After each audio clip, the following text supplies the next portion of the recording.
نے ایسی سزائیں دی، ایسی سزائیں دی، حضرت آسیہ کے ہاتھوں میں کیلیں ٹھکواتی، کیلیں لگواتی۔ حضرت آسیہ کہتی ہے وَنَجِّنِي مِن فِرْعَوْنَ وَعَمَلِهِ، آئے اللہ تو دیکھ رہا ہے فرعون مجھ پہ کتنا زیادہ ظلم کر رہا ہے، آئے اللہ مجھے فرعون سے نجات دے دے، وَنَجِّنِي مِنَ الْقَوْمِ الظَّالِمِينَ، آئے اللہ مجھے ظلم کرنے والی قوم سے نجات دے دے۔ میری ماں و بہنوں اگر بندہ ہے تو حضرت آسیہ کی طرح بنا۔ مثالی عورت، جنت کی عورت پہلی صفت کیا ہے؟ وہ اللہ کی ذات پر بھروسہ رکھنے والی ہو، اللہ کی ذات پر اعتماد رکھنے والی۔ حضرت حاجرہ کو دیکھو، کون حاجرہ ہے؟ یہ حضرت ابراہیم کی بیوی ہے۔ اللہ نے حضرت ابراہیم کو حکم دیا، آئے ابراہیم اپنی بیوی حاجرہ اور اپنے بچے اسماعیل کو لے کر ایک بیابان صحرا میں چلے جاؤ، ایک بیابان وادی میں چلے جاؤ اور وہاں اپنی بیوی بچے کو چھوڑ دو۔ حضرت ابراہیم نے کچھ ستو لیا، کچھ کھانا پانی لیا اور اپنی بیوی حاجرہ اور سارا کو لیا اور بیابان صحرا میں لے آئے، کھانا دیا، پانی دیا اور اپنی بیوی بچے کو وہیں پر چھوڑا اور چھوڑ کر چلنے لگے، چھوڑ کر جا رہے ہیں۔ حضرت حاجرہ نے دیکھا ارے یہاں کوئی مکان نہیں، یہاں کوئی لوگ نہیں، یہ ابراہیم مجھے چھوڑ کر کہاں جا رہے ہیں؟ حضرت حاجرہ کہتی ہیں آئے ابراہیم اپنی بیوی اور میرے بچے کو چھوڑ کر کہاں جا رہے ہیں؟ آئے ابراہیم مجھے چھوڑ کر کہاں جا رہے ہیں؟ حضرت ابراہیم نے کوئی جواب نہیں دیا، خاموش چل رہے ہیں، خاموش جا رہے ہیں۔ میری ماں بہنوں اور میدرا پور کے لوگوں ذرا غور کرو، اللہ کی ذات پر بھروسہ کسے کہا جاتا ہے؟ کیسی عورتیں تھیں وہ جو اللہ کی ذات پر بھروسہ کیا کرتی تھی؟ حضرت حاجرہ کہتی ہے آئے ابراہیم ہمیں چھوڑ کر کہاں جا رہے ہیں؟ حضرت ابراہیم خاموش ہے۔ حضرت حاجرہ پھر کہتی ہے آئے ابراہیم ہمیں چھوڑ کر کہاں جا رہے ہیں؟ حضرت ابراہیم پھر خاموش ہے، کوئی جواب نہیں۔ حضرت حاجرہ پر کہتی ہے آئے ابراہیم اپنی بیوی بچے کو چھوڑ کر کہاں جا رہے ہیں؟ حضرت ابراہیم نے کوئی جواب نہیں دیا۔ حضرت حاجرہ سمجھ گئی، کہنے لگی اللہ امرکم ھذا، کہ اللہ نے آپ کو اس کام کا حکم دیا ہے کہ آپ جو کر رہے ہیں یہ اللہ کی طرف سے حکم ملا ہے۔ حضرت ابراہیم فرماتے ہیں ہاں یہ اللہ نے مجھے اس کام کا حکم دیا ہے۔ حضرت حاجرہ کہتی ہے اگر یہ حکم اللہ نے دیا ہے تو چاہیے بڑے شوق سے چاہیے اللہ اللہ تعالیٰ آپ کے عمل کو ضائع نہیں کرے گا، اللہ آپ کے عمل کو برباد نہیں کرے گا۔ آپ چاہیے بہت زیادہ شوق سے چاہیے، یہ ہوتی اللہ پہ بھروسہ کرنے والی عورت، ایسی ہوتی اللہ پر ایمان رکھنے والی عورت۔ مجھے بتاؤ میرے پیارے ساتھیوں، ہمارے گھروں کے اندر حضرت حاجرہ کی طرح عورتیں آج ہماری عورتوں کی ایمان اللہ پر مضبوط ہے یا نہیں ہے؟ نہیں ہے۔ بچے کی طبیعت خراب ہو گئی، چلو فلاں قبر پہ چلے جاتے ہیں، فلاں بابا سے تعویذ لے کر آ جاتے ہیں، شوہر کا کام نہیں چل رہا ہے، چلو فلاں بازار سے تعویذ لے کر آ جاتے ہیں، فلاں بابا سے تعویذ بنوا لیتے ہیں۔ کیا یہی ایمان؟ ایسا عقیدہ اور ایسا ایمان کہ ایک مسلمان عورت کا ہوتا ہے؟ ہرگز نہیں، ہرگز نہیں۔ ایک مسلمان عورت کا ایمان تو ایسا ہوتا ہے وہ صرف اللہ کی ذات پہ بھروسہ کرنے والی ہوتی ہے، یعنی بیماری دینے والا اللہ ہے اور بیماری سے نجات دینے والا بھی اللہ ہے۔ ایک مومنہ عورت کا ایمان یہ ہوتا ہے۔ حضرت عائشہ کو دیکھو، حضرت عائشہ مدینے کی بہت بڑی سرجن ہے، حضرت عائشہ کی ڈاکٹر ہے، ڈاکٹر مدینے کی سب سے بڑی ڈاکٹر ہے حضرت عائشہ۔ ایک لڑکا لایا گیا، حضرت عائشہ کے سامنے لڑکا لایا گیا اور اس لڑکے کی ایک جگہ پھنسی ہو گئی تھی، پھوڑا ہو گیا تھا۔ حضرت عائشہ نے دیکھا اس لڑکے کے پیر میں ایک کڑا پڑا ہوا ہے۔ حضرت عائشہ نے اس کڑے کو نکال کر پھینک دیا اور کہا آئے عورت یہ کڑا تیرے بیٹے کو کوئی شفا نہیں دے سکتا ہے، بیماری دینے والا اللہ ہے اور بیماری سے شفا دینے والا بھی اللہ ہے۔ ایسی ہوتی ہے کہ ایمان والی عورت کی بیماری دینے والا بھی اللہ اللہ ہے.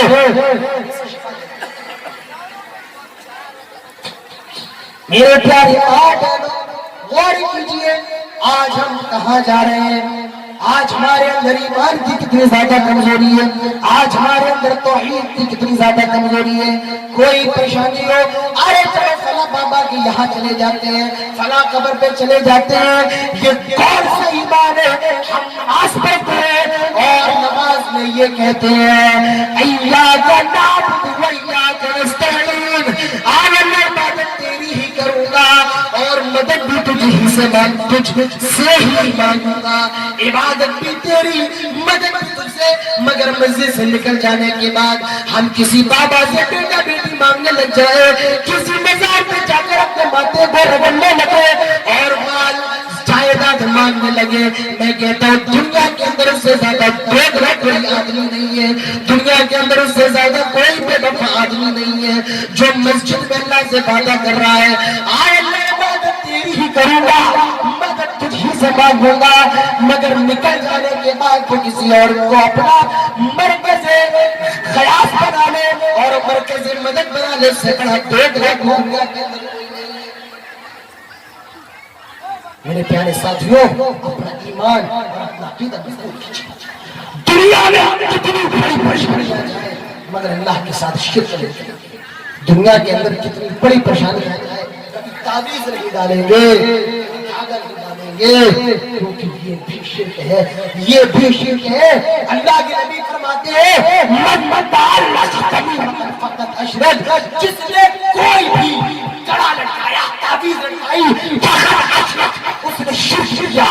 اور جو شرک کرتا ہے اللہ تعالیٰ فرماتا ہے ان اللہ لا یغفر ان یشرک بہ ویغفر ما دون ذلک لمن یشاء. جو شرک کرے گا ہم شرک کو کبھی معاف نہیں کریں گے. اور شرک کرنے والا کہاں جائے گا؟ جہنم کے اندر. کہاں؟ جہنم کے اندر. میرے پیارے ساتھیوں, اپنی توحید مضبوط کیجیے, اپنا عقیدہ مضبوط کیجیے, عقیدہ مضبوط کیجیے.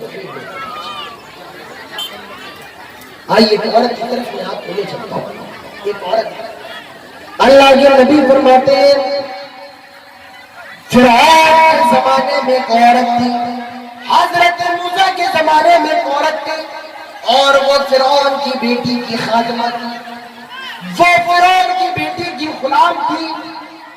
ایک دن وہ فرعون کی بیٹی کی کنگھی کر رہی ہے, کنگھی کر رہی ہے, کنگھی اس کے ہاتھ سے چھوٹ کر گر جاتی ہے. کنگھی گر گئی, اس نے بسم اللہ پڑھا اور بسم اللہ پڑھ کر اسے کنگھی کو اٹھا لیا. اللہ کے نام سے اٹھاتی ہوں. میرے پیارے ساتھیوں, غور کریں, حضرت موسیٰ کے وقت کے مسلمان سے جو بیچارے کنگھی اٹھائے تو بسم اللہ پڑھے.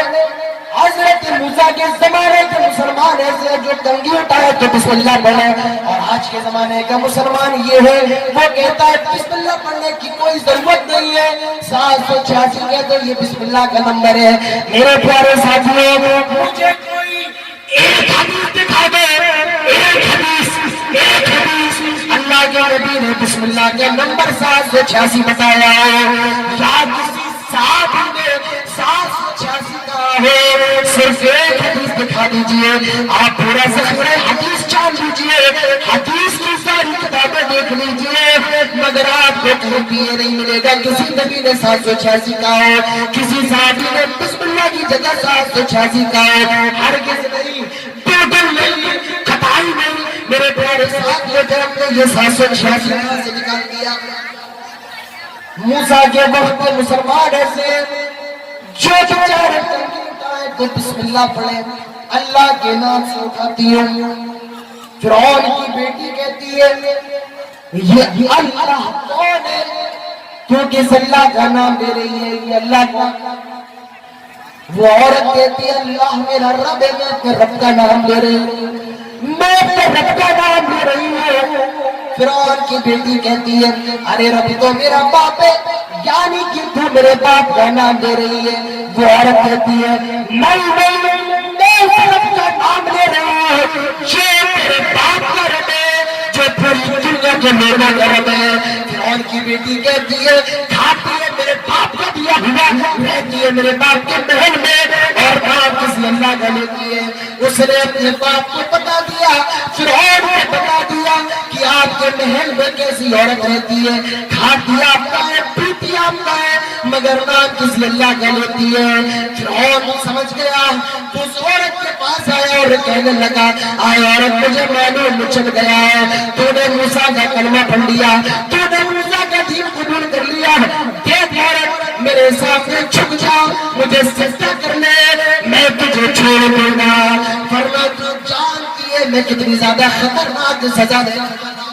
وہ عورت کہتی ہے, آؤ فرعون جو کرنا ہے کر لے, دھمکی دینے کی ضرورت نہیں ہے, آئے فرعون ڈرانے کی ضرورت نہیں ہے, میں تیری دھمکیوں سے ڈرنے والی نہیں ہوں, میں اللہ پر ایمان لا چکی ہوں, میں تیری دھمکیوں سے ڈرنے والی نہیں ہوں. آئے فرعون جو کرنا ہے کر لے, مرنے کے لیے تیار ہو, مجھے مار دے, میری بیٹی کر دے, یہ تو گوارا ہے مگر تیرے سامنے جھکنا گوارا نہیں ہے.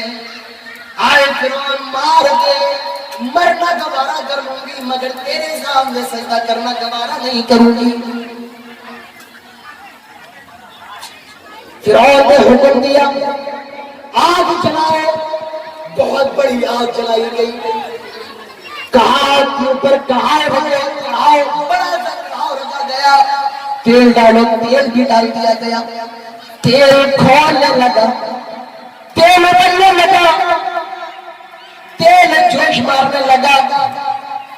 اس عورت کو لایا گیا اور اس عورت کی 3 معصوم بچے تھے, 3 بچوں کو لایا گیا. فرعون کہتا ہے, آئے عورت جن کا آخری بار کہتا ہوں میرے سامنے جھک جا, مجھے سجدہ کر لے, میں چھوڑ دوں گا. وہ عورت کہتی ہے, آئے فرعون میں تیرے سامنے جھکنے کو تیار نہیں ہوں, مجھے مار دے, یہ تو گوارا ہے, چار چلی جائے مگر ایمان نہ جائے. آئے فرعون جو کرنا ہے کر لے, مگر میں تیرے سامنے سجدہ نہیں کر سکتی ہوں. اللہ کے نبی فرماتے ہیں, فرعون نے اس عورت کے بچے کو پکڑا, ایک لڑکے کو پکڑا, کوئی زیادہ عمر نہیں ہے, 5-6 سال کی عمر ہے, اس کے لڑکے کو پکڑا اور جو گرم گرم تیل کھول رہا تھا, جو گرم گرم تیل ابل رہا تھا, اس تیل میں پھینک دیا, اس تیل کے حوالے کر دیا. بچے کی چیخ نکل گئی, تڑپنے لگا, بلبلانے لگا. سوچ ماں کے کلیجے پر کیا گزر رہی ہوگی, اس ماں کی ممتا پر کیا گزر رہی ہوگی جس کی نظروں کے سامنے اس کے بیٹے کو آگ میں جلایا جا رہا ہے. آپ بھی کسی بیٹے کے باپ, آپ بھی کسی بیٹی کی ماں ہے, سوچئے اس ماں کے کلیجے پر کیا گزر رہی ہوگی جس کے 6 سال کے بچوں کو اس کی نظروں کے سامنے گرم گرم تیل میں جلایا جا رہا ہے. ارے چلو قتل کر دیتا, ایک بار میں دم نکل جاتی, پھانسی پہ چڑھا دیتا, ایک بار میں دم نکل جاتی, مگر یہاں جلایا جا رہا ہے, آگ میں گرم گرم تیل میں جلایا جا رہا ہے. اس لڑکے کی کھال چمڑی کٹ کٹ کے گرنے لگتی ہے, آنکھیں باہر نکل آتی ہے, کھال کٹ کٹ کے گرنے لگتی ہے, اور کچھ ہی دیر میں اس کی ہڈیاں تیل کے اوپر تیرنے لگی, کچھ ہی دیر میں اس کی ہڈیاں تیل کے اوپر آ گئی. فرعون نے اس عورت کے دوسرے بچے کو پکڑا, اس کو بھی گرم گرم تیل میں ڈال دیا, وہ چل رہا ہے, اس کی بھی کھال کٹ کٹ کے گرتی جا رہی ہے, ہڈیاں تیل کے اندر چمڑاتی جا رہی ہے, اور کچھ ہی دیر میں اس کی بھی ہڈیاں تیل کے اوپر تیرنے لگی. اس عورت کے تیسرے اور سب سے چھوٹے بچے کو لایا جا رہا ہے. وہ عورت سوچتی ہے, ابھی یہ میرے تیسرے بچے کو بھی تیل میں جلا دے گا, پھر میرا کیا ہوگا, میں کیا کروں گی. ایسا کرتی ہوں ابھی فرعون کے سامنے سجدہ کر لیتی ہوں, ایسا کرتی ہوں ابھی فرعون کے سامنے جھک جاتی ہوں, پھر بعد میں ایمان لے آؤں گی. ابھی عورت یہ ساری باتیں سوچ رہی تھی, وہ چھوٹی, وہ 3 سال کا چھوٹا سا بچہ بول پڑا, یا عذاب الدنیا اہون من عذاب الآخرہ. آئے میری امی جان تم کیا سوچ رہی ہے؟ یہ مجھے بتا دیا گیا ہے. آئے میری امی جان دنیا کا عذاب آخرت کے عذاب سے بہت زیادہ ہلکا ہے. دنیا کا عذاب ہم برداشت کر لیں گے مگر قیامت کا جہنم کا عذاب ہم برداشت نہیں کر پائیں گے. آئے اللہ کے نبی اس عورت کو بھی ڈال دیا گیا, عورت کے تیسرے بچے کو بھی تیل میں ڈال دیا گیا, وہ بھی جل گیا, وہ بھی مر گیا. اس عورت کو لایا جا رہا ہے, وہ فرعون سے کہتی ہے آئے فرعون ابھی تو بھی مجھے تیل میں ڈال دے گا, میں بھی مر جاؤں گی, میری بھی کھال کٹ جائے گی اور صرف ہڈیاں باقی رہیں گی. تو ایک کام کرنا, میرے اور میرے بچوں کی ہڈیوں کو جمع کر دینا اور ایک ہی ڈبے میں ڈال دینا. اللہ کے نبی فرماتے ہیں فرعون نے ایسا ہی کیا تھا. اللہ نے اس عورت کے لیے جنت میں بہت خوبصورت محل بنایا ہے اور اس محل سے بہت اچھی خوشبو آتی ہے. یہ عورت جنت میں, یہ عورت دنیا میں اپنے بچوں کے ساتھ نہ رہ سکی مگر جنت میں ہمیشہ یہ اپنے بچوں کے ساتھ رہے گی. اسے کہا جاتا ہے توحید, اسے کہا جاتا ہے ایمان. مر گئی, مٹ گئی, بچے بھی چلے گئے مگر شرک کرنا گوارا نہیں کیا. شرک کرنا صرف اللہ کی ذات پر بھروسہ ہے, فرعون سے ڈرنے کی بھی ضرورت نہیں ہے. آج ہمارے اندر ڈرے, آج ہمیں اللہ رب العالمین پہ بھروسہ نہیں ہے. آج مسلمان ڈرے ہوئے ہیں. ہماری یو پی میں آ جائیے, یہ تو بنگال ہے. خیر اللہ کا شکر ہے, اللہ کا بہت بڑا احسان ہے, اللہ نے آپ کو ممتا سے نوازا ہے. اللہ کا بہت بڑا احسان ہے, اللہ نے آپ کو ممتا دی ہے. ہمارے یہاں یہ ایک ڈھونگی ہے یو پی اور خراب حالات ہیں, لوگ پریشان ہیں. لوگ کہہ رہے ہیں مولانا صاحب اگر 2019 میں پھر وہ پارٹی جیت گئی تو ہمارا کیا ہوگا؟ کیا ہوگا اگر 2019 میں پھر وہ پردھان منتری بن گیا تو ہمارا کیا ہوگا؟ میرے پیارے ساتھیوں, یہ اللہ پہ بھروسہ کرنے والے لوگ کب سے لوگوں سے ڈرنے لگے, اللہ سے ڈرنے والے لوگ کب سے لوگوں سے ڈرنے لگے. لوگ پریشان ہیں, اب ہمارا کیا ہوگا اگر فلاں آدمی پھر پردھان منتری بن گیا تو ہمارا کیا ہوگا؟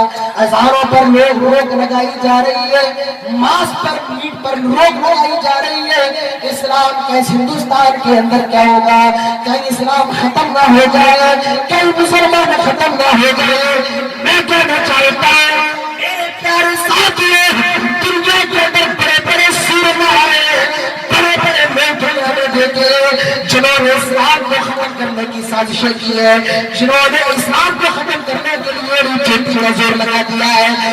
ابھی جان, ابھی لاب, اتبا, شیبا, ربیہ, جون, ربی, پشتے سے بڑے بڑے لوگ آئے مگر جب یہ سارے اسلام کا کچھ نہ بگاڑ سکے تو مجھے بتائیے بھلا ایک چائے بیچنے والا اسلام کا کیا بگاڑ سکتا ہے؟ جب تھوڑے کافر مل کر بھی اسلام کا کچھ نہ بگاڑ سکے تو بتائیے آدھی آدھی چٹی پہننے والے لوگ اسلام کا کیا بگاڑ سکتے ہیں؟ آپ کو ڈرنے کی ضرورت نہیں ہے, اللہ پہ اعتماد رکھنے کی ضرورت ہے, اللہ پہ بھروسہ کرنے کی ضرورت ہے, کیونکہ ظالم کی عمر بہت زیادہ نہیں ہوتی ہے. یاد رکھیے ظالم کی عمر بہت زیادہ نہیں ہوتی ہے. چلو ہو سکتا ہے اللہ تعالیٰ ہم کو آزما رہا ہے, اللہ تعالیٰ ہمارا امتحان لے رہا ہے, کیونکہ اللہ تعالیٰ فرماتا ہے وَلَنَبْلُوَنَّكُمْ بِشَيْءٍ مِّنَ الْخَوْفِ وَالْجُوعِ وَنَقْصٍ مِّنَ الْأَمْوَالِ وَالْأَنفُسِ وَالثَّمَرَاتِ وَبَشِّرِ الصَّابِرِينَ. آئے لوگوں ہم تمہیں خوف کے ذریعے آزمائیں گے, ڈر کے ذریعے, طاقت کے ذریعے آزمائیں گے. اللہ تعالیٰ ہم کو خوف کے ذریعے آزما رہا ہے. اور صرف اتنا ہی نہیں بلکہ ہمارے نبی جناب محمد رسول اللہ کو بھی خوف کے ذریعے اللہ نے آزمایا ہے, دہشت کے ذریعے اللہ نے آزمایا ہے, خوف کے ذریعے آزمایا ہے. اللہ کے نبی ایک پیڑ کے نیچے آپ آرام کر رہے ہیں, لیٹے ہوئے ہیں, ایک بدو آیا, اس نے آپ کی تلوار کو اتار دیا, میرے نبی کی آنکھ کھل گئی. وہ کہتا ہے مَن یمنعک منی, آئے محمد بتا کہ میرے ہاتھوں سے کون بچا سکتا ہے؟ آئے محمد دیکھ تلوار میرے ہاتھوں میں موجود ہے، بتا تجھے مجھ سے کون بچا سکتا ہے؟ میرے نبی کی زبان سے نکلتا ہے اللہ، مجھے بچانے والا اللہ ہے۔ اور جیسے ہی آپ کی زبان سے اللہ نکلتا ہے، اس کے ہاتھ کانپنے لگتے ہیں، اس کے ہاتھ تھرتھرانے لگتے ہیں اور تلوار گر جاتی ہے۔ میرے نبی نے تلوار کو اٹھایا اور فرمایا آئے فلاں شخص، اب بتا تجھے مجھ سے کون بچائے گا؟ ابھی تک تلوار تیرے پاس تھی، اب میرے پاس آ گئی، بتا تجھے مجھ سے کون بچائے گا؟ وہ کہتا ہے آئے محمد تلوار آپ کے ہاتھوں میں، آئے محمد چھوڑ دیجیے، آپ کی مہربانی ہوگی۔ میرے نبی نے اس کو چھوڑ دیا، اس کو ستایا نہیں، اس کو کوئی سزا نہیں دی۔ آئے میرے نبی پر دہشت گردی کا الزام لگانے والے، آئے میرے نبی پر ٹیررسٹ کا الزام لگانے والے، آئے ذرا میرے نبی کو دیکھو، آئے ذرا رحمت للعالمین کو دیکھو، آپ کے خون کا پیاسا ہے، آپ کے لیے آپ کو قبول کرنے کے لیے تیار ہے، لیکن میرے نبی اپنے قاتل کو بھی چھوڑ رہے ہیں۔ آپ مجھے بتاؤ اسلام کہاں سے دہشت گردی کا مذہب ہو سکتا ہے؟ اسلام کہاں سے ٹیررسٹ کا مذہب ہو سکتا ہے؟ مجھے بتاؤ کہاں اسلام دہشت گردی کا مذہب ہو سکتا ہے؟ لہٰذا اسلام کے ساتھ دہشت گردی کو نہ جوڑے، اسلام کے ساتھ آتنکواد کو نہ جوڑے، کیونکہ اسلام اور آتنکواد کا دور دور تک کوئی رشتہ نہیں ہے۔ ارے اسلام تو رحمت کا مذہب ہے، کیونکہ ہمارے نبی رحمت للعالمین ہے۔ اسلام تو دیا کا مذہب ہے، کیونکہ ہمارے نبی دیالو ہیں۔ اسلام تو ہمدردی کا مذہب ہے، کیونکہ ہمارے نبی دنیا کے سب سے بڑے ہمدرد ہیں۔ لہٰذا اسلام کے ساتھ دہشت گردی کو نہ جوڑا جائے۔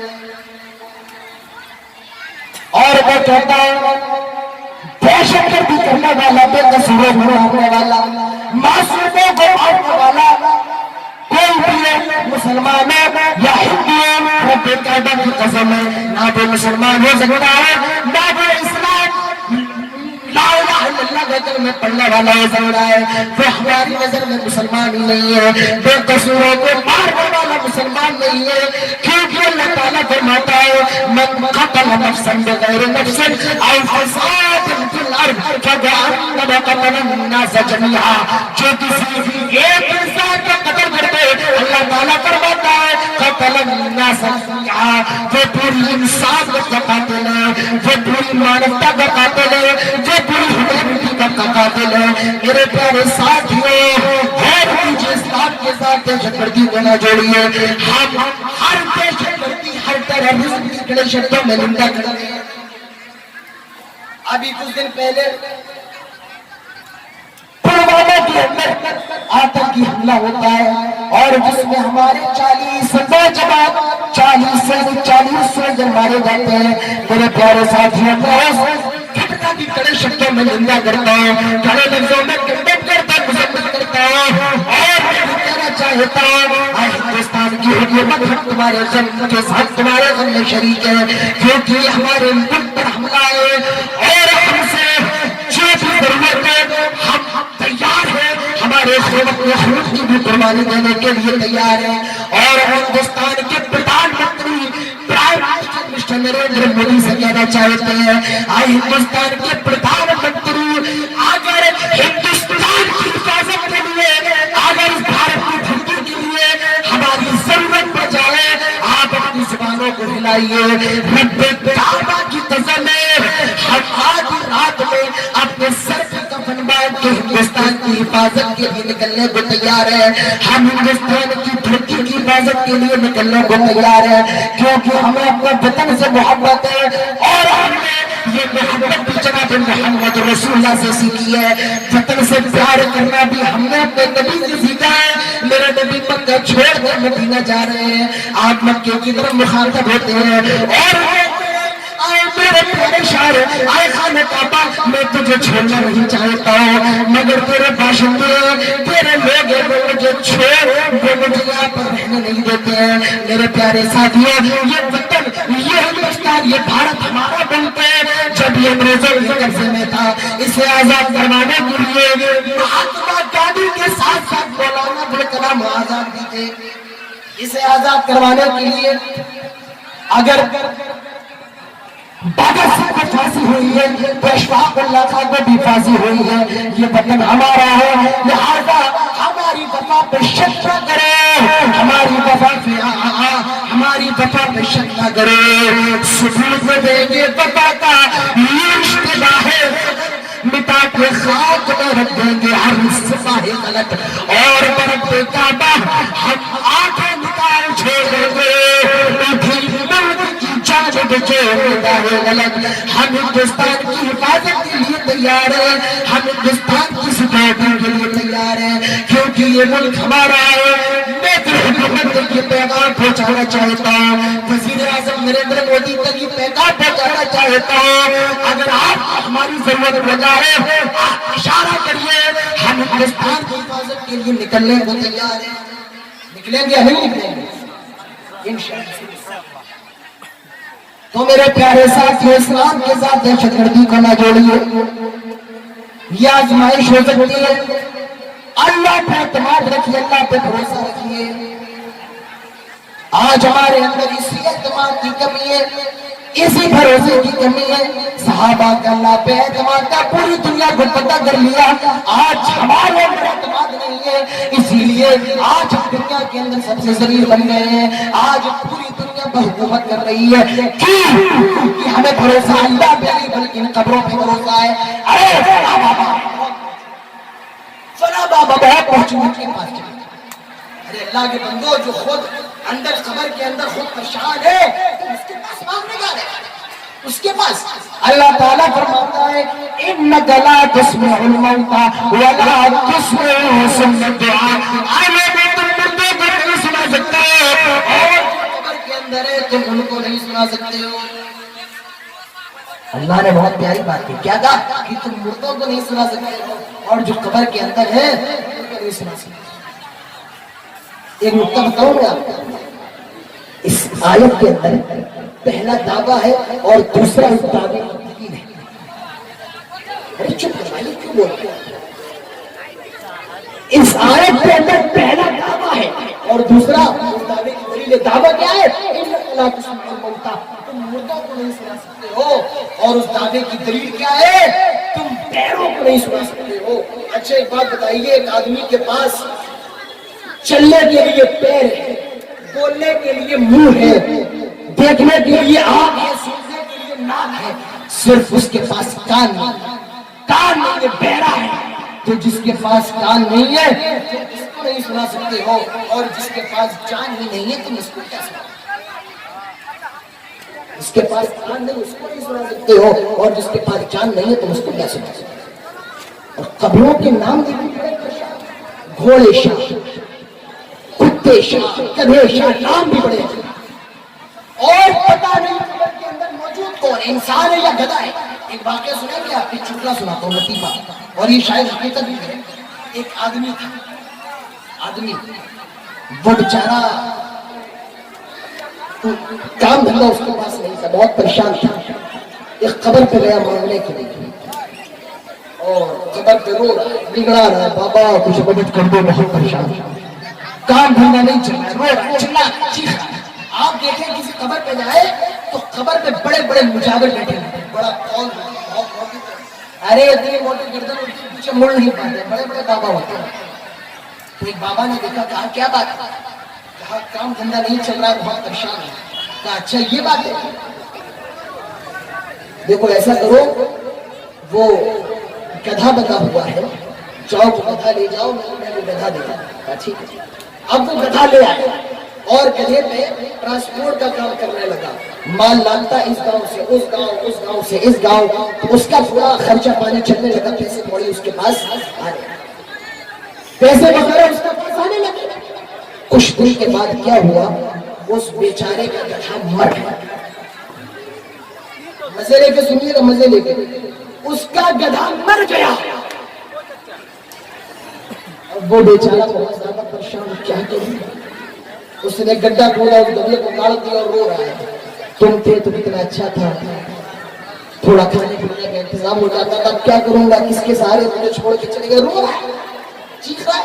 کچھ لوگوں کا گزر ہوا دیتا ہے, یہ آدمی قبر کے پاس بیٹھا ہوا ہے, لگتا ہے کوئی بہت قبر کے اندر لگتا ہے کوئی بہت پہنچے ہوئے بابا جی قبر کے بہت بڑے بابا جی.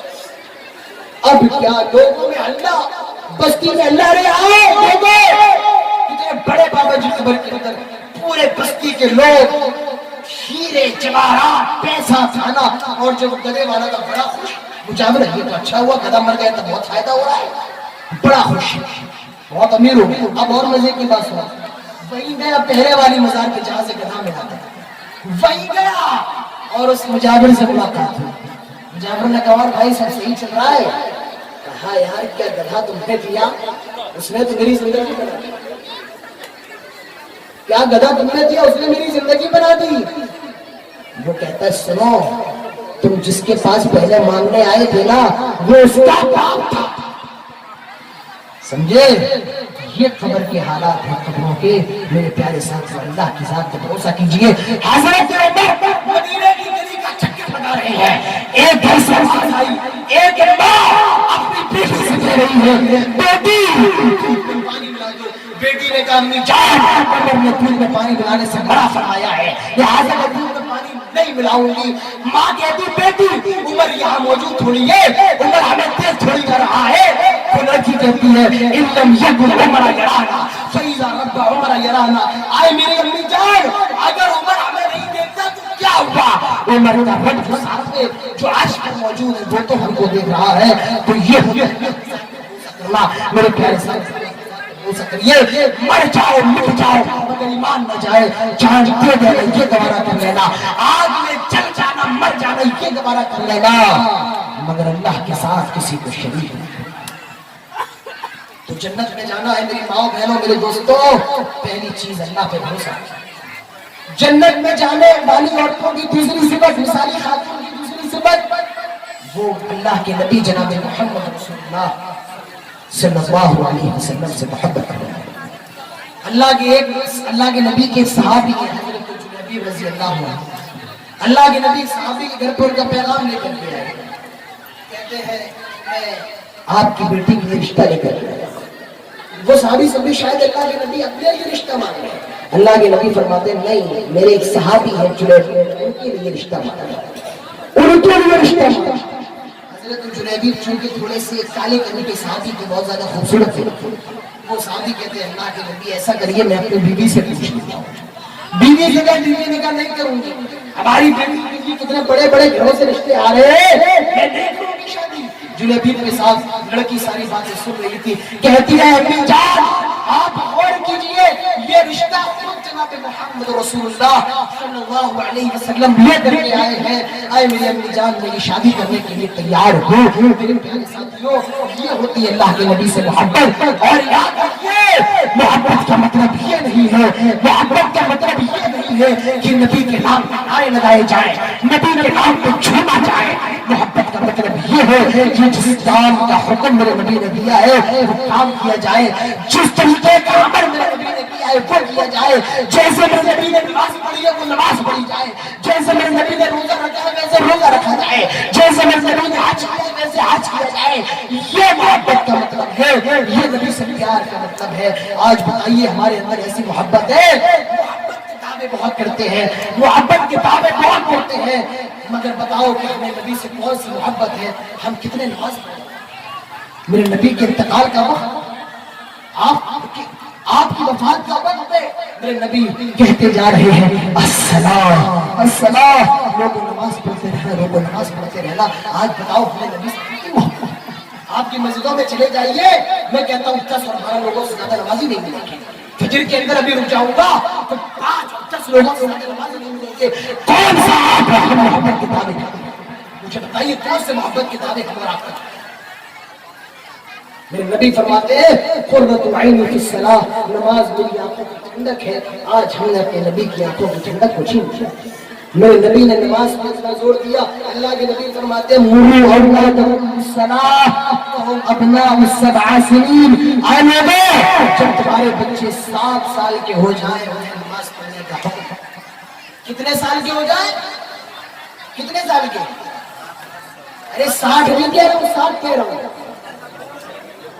مجھے لگتا ہے کچھ لوگوں نے 7 کو 60 سمجھ لیا ہے. جب 60 سے ہوتا منہ میں دانت نہیں, پیٹ میں ہاتھ نہیں, اب جو 7 ہے. اور جب 10 سال کے ہو جائیں اور نماز نہ پڑھے تو مارو اور مار لے کر کے جاؤ. یا بچے 15 اور 16 سال کے ہو جائیں, ماں کہتی ہے ابھی تو چھوٹا ہے, ابھی چھوڑ کے باپ کہتا ابھی تو چھوٹا ہے.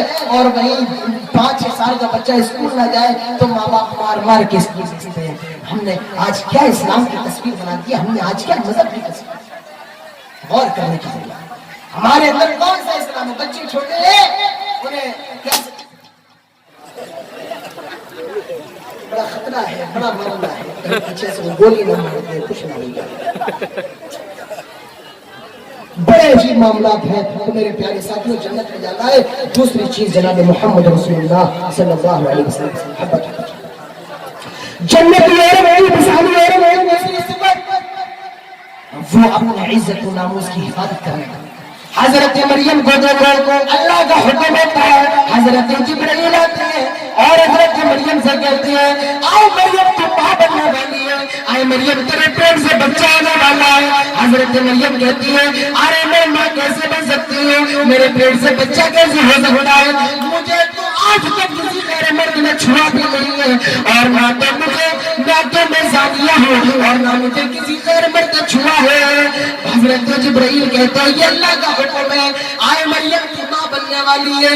حضرت جبرائیل نے روح پھونک دی, حضرت مریم حاملہ ہو گئی. اور جب حضرت عیسیٰ کی ڈلیوری کا ٹائم آیا, حضرت عیسیٰ کی پیدائش کا ٹائم آیا, حضرت مریم کو جو تکلیف ہوتی ہے قرآن اس کو ریکارڈ کرتا ہے. حضرت مریم کہتی ہے یا لیتنی مت قبل ھذا وکنت نسیا منسیا, کاش آج سے پہلے میں مر کیوں نہیں گئی, کاش آج سے پہلے میں نسیا منسیا کیوں نہ ہو گئی, کاش آج سے پہلے میں بولا نقصہ کیوں نہ ہو گئی. حضرت مریم کے کیا بچہ پیدا ہو گیا, حضرت عیسیٰ کی پیدائش ہو گئی. حضرت مریم کہتی ہے آئے اللہ میں بچے کو لے کر کیسے جاؤں گی, بستی والوں کے پاس کیسے جاؤں گی. اللہ کا حکم ہوتا ہے آئے مریم تم یہ کہہ دینا میں نے خاموش رہنے کا روزہ رکھا ہے اور جو پوچھنا ہے تو بچے سے پوچھ لو. حضرت مریم حضرت عیسیٰ کو لے کر اپنے گاؤں جاتی, بستی جاتی ہے. لوگوں نے دیکھا, لوگ بولتے ہیں آئے مریم یہ تم نے کیا کر ڈالا, آئے مریم یہ بچہ کہاں سے ہو گیا, آئے مریم یہ تو نے کیا کر ڈالا, تیرا باپ کوئی برا آدمی نہیں ہے, تیری ماں کوئی بری عورت نہیں ہے, آئے مریم یہ تو نے کیا کر ڈالا. حضرت مریم نے اشارہ کر دیا, فاشارت نہیں, میں کچھ نہیں بولوں گی, میرے بچے سے پوچھو. لوگ کہتے ہیں کئی بار مکرم ماکان فلم سبیا, آئے مریم یہ تو دودھ پیتا بچہ ہے, یہ کیسے بات کرے گا, یہ کیسے بولے گا, ارے یہ تو دودھ پیتا بچہ ہے. وہ چھوٹا سا بچہ بول پڑا, حضرت عیسیٰ بول پڑے قال انی عبد اللہ آتانی الکتاب وجعلنی نبیا. آئے لوگوں میری ماں کو گالی نہ دو, آئے لوگوں میری ماں کو برا بھلا نہ دو, آئے لوگوں میری ماں پر جھوٹی تہمتیں نہ لگاؤ, آئے لوگوں میری ماں پر جھوٹے الزام نہ لگاؤ. قال انی عبد اللہ, میں اللہ کا بندہ ہوں, آتانی الکتاب وجعلنی نبیا, اللہ نے مجھے کتاب دی ہے اور اللہ نے مجھے نبی بنایا ہے. میرے پیارے ساتھیوں ذرا غور کیجئے, ذرا تصور کیجئے, ایسی ہونی چاہیے ایک عورت اپنی عزت و ناموس کی حفاظت کرنے والی مثالی عورت اور چوٹی صفت, وہ پردہ کرنے والی. اللہ تعالیٰ فرماتا ہے یا ایھا النبی قل لازواجک وبناتک ونساء المؤمنین یدنین علیہن من جلابیبہن.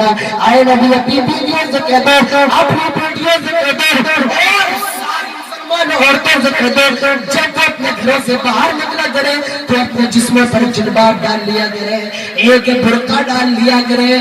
آج بتاؤ کہ ہمارے گھروں کے اندر پردہ ہے؟ نہیں, آج ہمارے گھر کی عورتیں نکلتی ہیں بغیر نقاب کی, نکلتی ہیں بغیر پردے کی, نکلتی ہیں.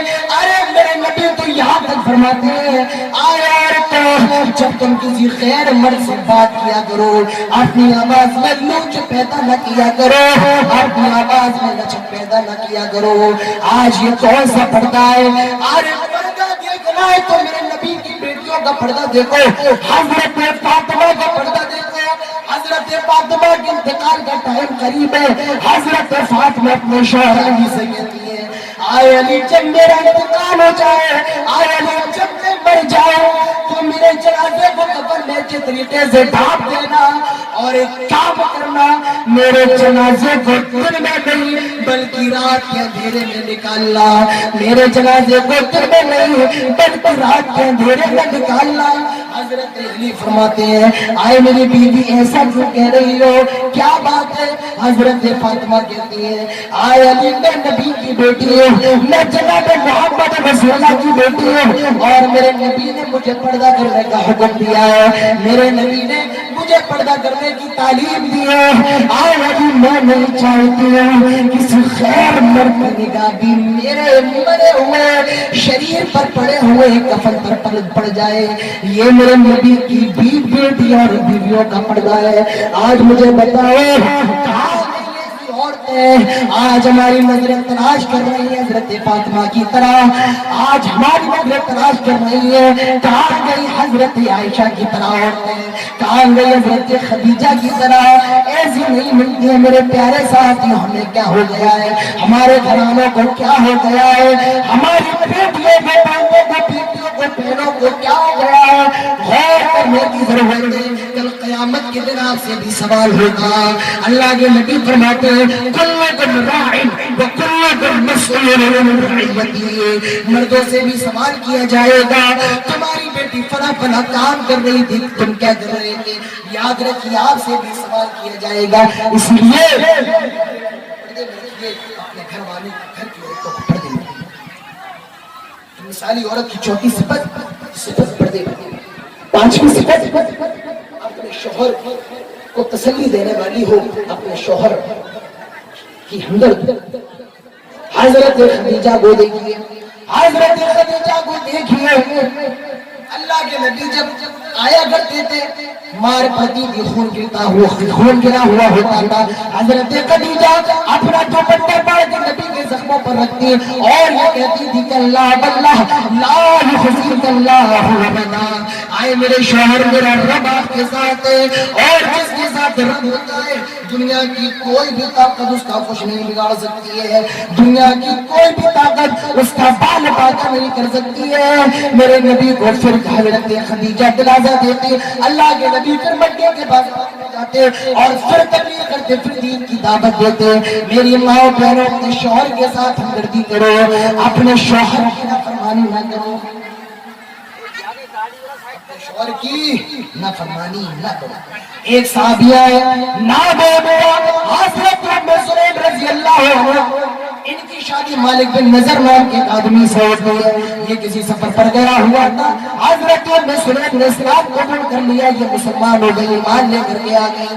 جب مالک بن نضر سفر سے واپس آیا اور اسے معلوم چل گئے انہوں نے اسلام قبول کر لیا ہے، تو وہ کہتا ہے ام سلیم کو بچے روزہ تو شادی ہو گئی ہے، حضرت ام سلیم کہتی ہے آئے مالک بن نضر میں بدین نہیں ہوئی بلکہ میں تو ایمان والی ہو گئی ہوں، میں تو اللہ والی ہو گئی ہوں، میں تو دیندار ہو گئی ہوں۔ کچھ دن گزر گئے، مالک بن نضر کا انتقال ہو گیا، حضرت ام سلیم ہجرت کر کے مدینہ آ گئی۔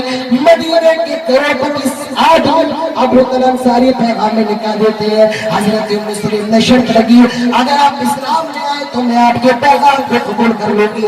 ابو طلحہ ایمان لے آئے، حضرت ام سلیم نے شادی کر لی، دونوں میاں بیوی بہت زیادہ محبت سے رہتے ہیں۔ ایک بچہ پیدا ہوا، نام رکھا اس کا عبداللہ۔ حضرت ابو طلحہ کے سفر پر جا رہے تھے، عبداللہ تھوڑا بیمار تھا، حضرت ابو طلحہ کہتے ہیں آئے میرے بیٹی جب میرے بچے کا خیال رکھنا، اس کی دوا علاج کے اندر کوئی کمی نہ ہو۔ حضرت ابو طلحہ چلے گئے اور جو دن حضرت آنے کا تھا اسی دن اس نے ایک انتقال ہو گیا۔ حضرت ام سلیم کہتی ہے سارے گھر والوں سے کوئی ابو طلحہ کو نہیں بتائے گا اس کا بیٹا ہو گیا، میں بتاؤں گی۔ ابو طلحہ آئے، حضرت ام سلیم سے پہلا سوال کیا اور میرا بیٹا کہاں ہے؟ حضرت ام